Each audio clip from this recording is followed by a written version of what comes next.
Good morning, everyone, and welcome to CR International School Online Study System. How are you, dear student? I hope you all are fine and you are studying well. Today, we are going to talk about the next part of your lecture. That is, we are talking about the working of the institution. हमने working of the institution पढ़ा था. इसमें आपने जो जाना वो आपने BP मंडल के बारे में कल पढ़ा था. आज हम बीपी मंडल के बाद की जो प्रोसीजर उसके बारे में हम लोग पढ़ेंगे, किस तरह से ये जो बीपी मंडल की रिकमेंडेशन है वो लॉ बनती है. जैसे हमने कल डिस्कस किया था कि क्या एक रिकमेंडेशन सिर्फ एक लॉ बन जाती है. जी बिल्कुल ऐसा. अगर हम बात करेंगे जो recommendation it is given by the Mandal और by the commission, it is not a law.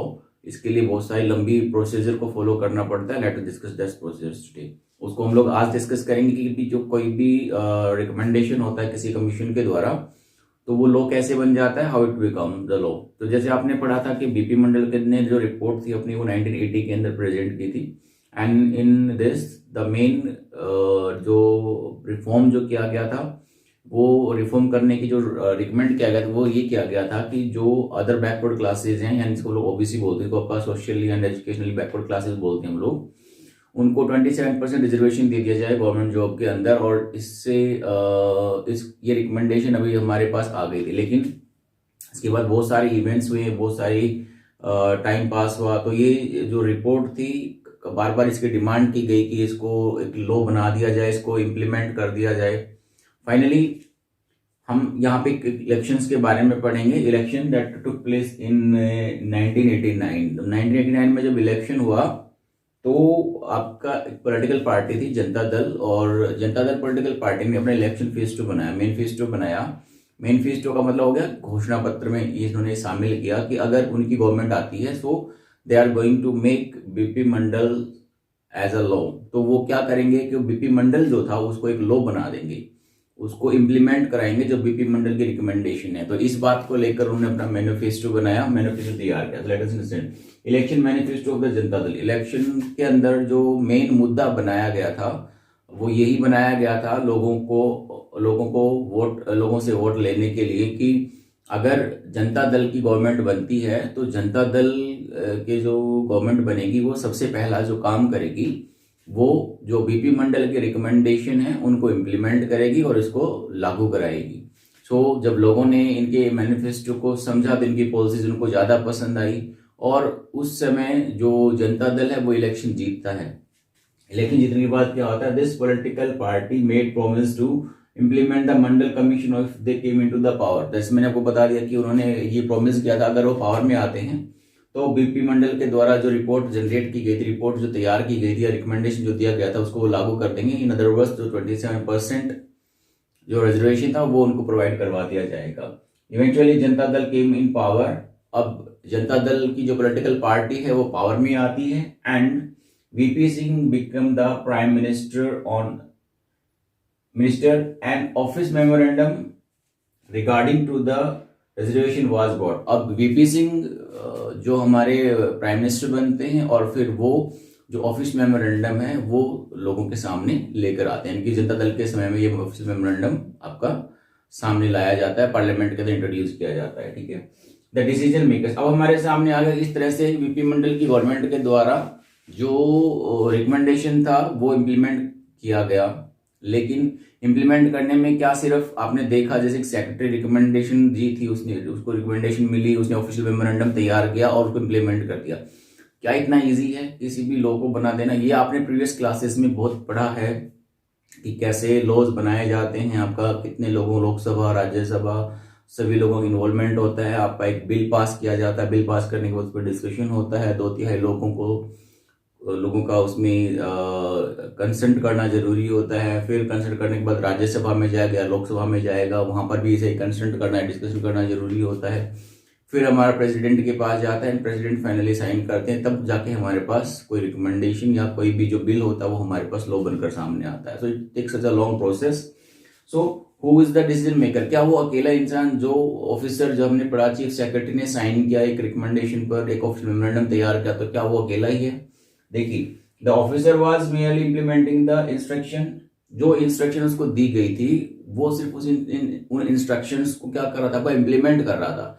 Person who was, जो स्टार्ट में आपने कहानी पढ़ी, चीफ सेक्रेटरी ने एक ऑफिशियल मेमोरेंडम तैयार कर दिया, तो वो तो सिर्फ एक जो ऑफिशियल मेमोरेंडम तैयार किया गया था उस पे सिर्फ क्या कर रहा था, इम्प्लीमेंट कर रहा था, right, on the behalf of the parliament या पर्टिकुलर जो गवर्नमेंट, पर्टिकुलर जो डिपार्टमेंट है उसके बिहाफ पे, डिपार्टमेंट ऑफ द पर्सनल्स के बिहाफ पे क्या कर रहा था आपका, वो उसको सिर्फ लागू करवा रहा था. So he was not the decision maker. So there was a chain of major functionary. तो इसमें एक बहुत बड़ी चेन होती है जो इसमें वर्क करते हैं, जो इसमें इन्वॉल्व होते हैं. जैसे कि हमारा प्रेसिडेंट इसमें शामिल होता है, प्रेसिडेंट होगा, प्राइम मिनिस्टर होगा एंड पार्लियामेंट. पार्लियामेंट के हमारे पास दोनों हाउसेज होंगे आपके, लोकसभा और राज्यसभा. तो ये दोनों इसमें शामिल होते हैं. कोई भी लॉ बनाने के लिए प्रेसिडेंट, प्राइम मिनिस्टर, लोकसभा और राज्यसभा का होना जरूरी होता है. President address the parliament about the implementing of the recommendation. अब प्रेसिडेंट क्या करते हैं, पार्लियामेंट को एड्रेस करते हैं कि कोई भी लॉ बनाया जा रहा है, और ऑफ द मंडल कमीशन. और जो मंडल कमीशन निकाला उस केस में भी यही किया गया कि जो प्रेसिडेंट उसने एड्रेस किया मंडल कमीशन के रिपोर्ट को सामने लेके आया. यूनियन कैबिनेट टू का फॉर्मल डिसीजन. यूनियन कैबिनेट ने क्या किया, एक डिसीजन लिया. डिसीजन लेकर क्या किया गया, टू इम्प्लीमेंट द रिकमेंडेशन, की जो रिकमेंडेशन दी गई थी मंडल कमीशन के द्वारा उसको क्या कर दिया जाए, लागू कर दिया जाए. Prime minister informed about the decision in the parliament. और पार्लियामेंट के अंदर जो प्राइम मिनिस्टर होते हैं वो इन्फॉर्म करते हैं कि ये डिसीजन लिया गया और उसको इम्प्लीमेंट करना है. Rest of the work was taken over by the department of the personal and the training. जो बाकी का जो काम था, जो आपने बिल्कुल स्टार्ट में पढ़ा था कि बाकी उनको एक ऑर्डर मिला, ऑफिशियल मेमोरेंडम बन के ब्रॉट होकर तैयार हो गया, आपका एक ऑर्डर मिल गया. ऑर्डर मिलने के बाद ये personal department of personal training के पास चला गया. उन्होंने फिर अपना क्या किया, इस चीज को क्या किया, लागू करवाया था. देन अब देखिए डिसीजन तो ले लिया गया था, लेकिन डिसीजन लेने के बाद जरूरी नहीं है कि जो डिसीजन लिया जाए वो सही हो या गलत हो. तो हो सकता है कुछ लोग इसके फेवर में होंगे और कुछ लोग इसके फेवर में नहीं होंगे. जब इन आपस में कॉन्फ्लिक्ट होता है तो आप सबको पता है who will resolve that conflict. Conflict को कौन रिजॉल्व करता है, दैट्स वेरी सिंपल. उस कॉन्फ्लिक्ट को रिजॉल्व करने के लिए हमारे पास जुडिशरी होती है.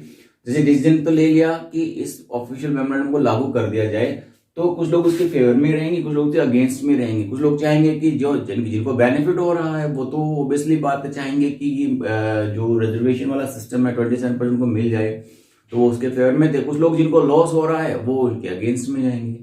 तो अब ये कॉन्फ्लिक्ट स्टार्ट होता है. कॉन्फ्लिक्ट होने की वजह से क्या हुआ, ये जो केस है ये आपका किसके पास जाएगा, जुडिशरी डिपार्टमेंट के पास जाएगा. वो इंटरप्रेट करेंगे, जानेंगे, देखेंगे, सभी पहलुओं को समझेंगे कि क्या जो डिसीजन लिया गया है वो सही है या गलत है. ठीक है, तो सुप्रीम कोर्ट या हाई कोर्ट में ये हमारे पास केस चले जाते हैं. देन एक आपका केस, फेमस केस है Indira Sahni versus union of India, union government of India के, उसमें आप डिटेल में पढ़ सकते हैं. ये केस चला गया था इनके नाम से, ये केस फाइल हुआ था और फिर इस पर बहुत लंबी डिस्कशन हुई थी. और फाइनली जो सुप्रीम कोर्ट है उसने अपना ऑर्डर निकाला. He order declare that order of the Indian government was valid. तो उन्होंने क्या कि जी बिल्कुल सही है, जो इंडियन गवर्नमेंट ने जो 27% रिजर्वेशन देने का, जो ओबीसी को 27% रिजर्वेशन देने का जो डिसीजन लिया बिल्कुल सही है. लेकिन इसमें उन्होंने क्या किया, दे मॉडिफाइड द डिसीजन. तो मेमोरेंडम जो निकाला था मंडल में जो था सबको क्या मिले कि रिजर्वेशन दिया जाए, लेकिन यहाँ पर सुप्रीम कोर्ट ने एक कंडीशन लगा दी यहाँ पर कि रिजर्वेशन जो मिलेगा वो सिर्फ उनको लगेगा जो एक्चुअल में जिनको रिक्वायरमेंट है, जो जिनकी इनकम मान लो डिसाइड कर लेते हैं वो इनकम को लेकर, जिनकी इनकम 8 लाख से ज्यादा है तो उनको ये बेनिफिट नहीं दिया जाएगा क्योंकि they are into the haves, वो अमीर में आ गई. और एजुकेशनली बैकवर्ड में जब बात करेंगे हमारे पास, तो जिनकी इनकम 8 लाख से कम है तो उनको हम लोग कह सकते हैं आपका कि उनको ये फैसिलिटीज प्रोवाइड करवाई जाए. तो इस तरह से जो ओरिजिनल ऑर्डर था उसको क्या किया गया, मॉडिफाई किया गया सुप्रीम कोर्ट के द्वारा, और उसको मॉडिफाई करने के लिए बोल दिया गया तो उसको मॉडिफाई किया गया. और ये 1990 में 13 अप्रैल के 1990 के आसपास 1919 में हुआ था. और उसके बाद यहाँ पर डिसीजन तो ले लिया गया था हमारे पास 1990 के अंदर, लेकिन फिर 3 साल के बाद ये डिसीजन कंप्लीट होता है हमारे पास, that is on September 8, 1993. Another official memorandum was prepared by the Department of the Personnel and the Training and this was implemented. So this is the process. किस तरह से एक लॉ, एक बिल, एक simple सी जो रिकमेंडेशन होती है वो एक लॉ बनता है. So recommendation doesn't mean to law, but after recommending ये सारे प्रोसेस हमें फॉलो करने होते हैं कि लॉ कैसे बनाए जाते हैं. उसका बिल पास किया जाता है, पारित होने के बाद उसको पार्लियामेंट में डिस्कशन किया जाता है, प्रेसिडेंट उसको हेडेड होते हैं, फिर वो लोग दोनों सदनों से पास होना चाहिए, तब जाके वो आपका क्या होता है, आपका एक लॉ बनता है प्रेसिडेंट के साइन होने के बाद, राइट।